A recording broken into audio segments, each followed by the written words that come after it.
they will either turn it in on themselves and just completely shut down. They will say, you're right, I am shameful. You're right, this is awful. And they will make themselves sick. Or when people are covering up something that they believe is shameful, they might get a hair trigger. That's what happens with, there's that stereotype that, I'm going to go with this. There's that stereotype of the guy who is, the raging homophobe that, it's just, yeah, well, there's the gays and the gays and the gays. And then you find out that he actually is gay.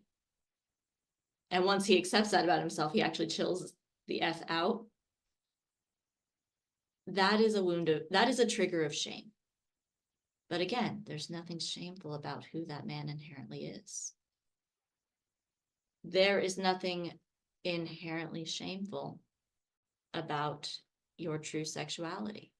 There's nothing inherently shameful about your personality. There's nothing inherently shameful about choices that you have made or will make. There are things that we wouldn't do again.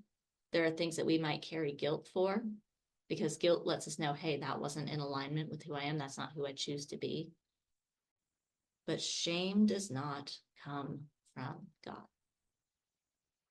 Why would there be a God that would create us just to say that we are unworthy, just to say that we are shameful, just to say that we are not good enough? If there is a loving being out there that created us from pure love, shame does not exist from that being. Shame is something that humans put on each other and that they put on themselves to make each other act right.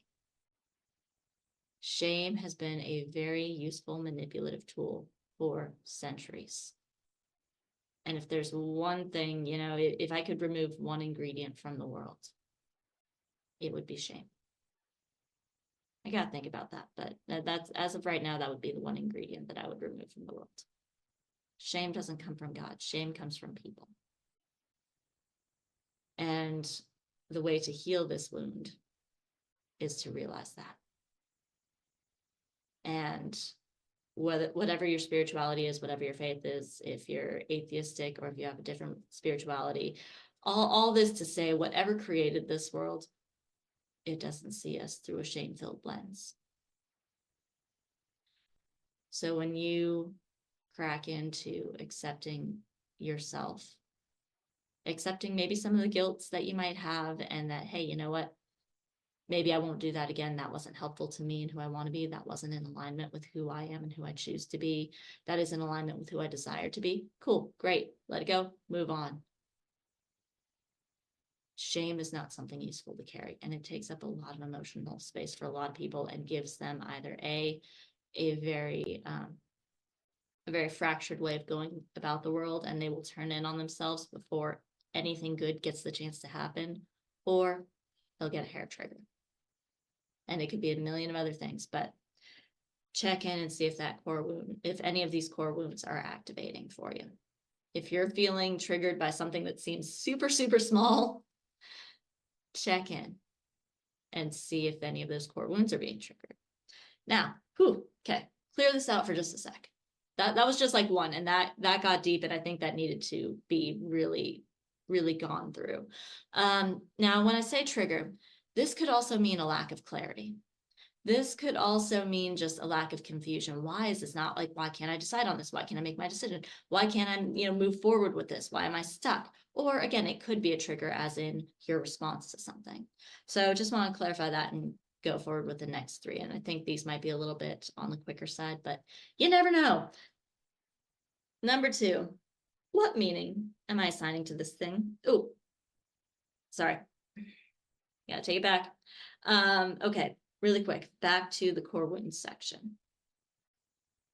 Here are some questions you can ask to see if it's a core wound, or to see what's going on with this core wound, if you know that's going back to a core wound. 1, how far back does this wound go? Is this something from my like recent adulthood that just really rattled me? Or is this something that's gone all the way back to me being a little kid and me being told consistently, not now, hush, children should be seen and not heard. You're a bad child for doing that. Or, try again harder. You're not good enough until you do this. You're not good enough until you do this. Try to follow that thread all the way back and see just how far back it goes. What is needed to help it heal? Does it need time? Do we just need to kind of like let this play out and just give your soul and your body enough time to process this once you've realized what it is? Do you need acceptance? Do you need acknowledgement? Sometimes this is an inner child work thing, and I do have an inner child meditation for this in the membership, so check that one out. Does this need action or change? If you're feeling triggered about a repeated pattern of, let's say, violation of boundaries, does this mean that you need to start taking action and holding those boundaries, even if it feels uncomfortable at first? Does this mean that you need to leave a situation? Does this mean that you need to walk away? And the second you walk away from something that is harming you, that will lift the veil and help you realize, then start building up that wall again. What patterns or triggers go specifically back to this? And hey, we get triggered by different things all the time. But what specifically is going back to this particular wound so that you can keep an eye out for it and love yourself through it? If you find yourself always getting triggered in traffic, okay, what wound does that go back to?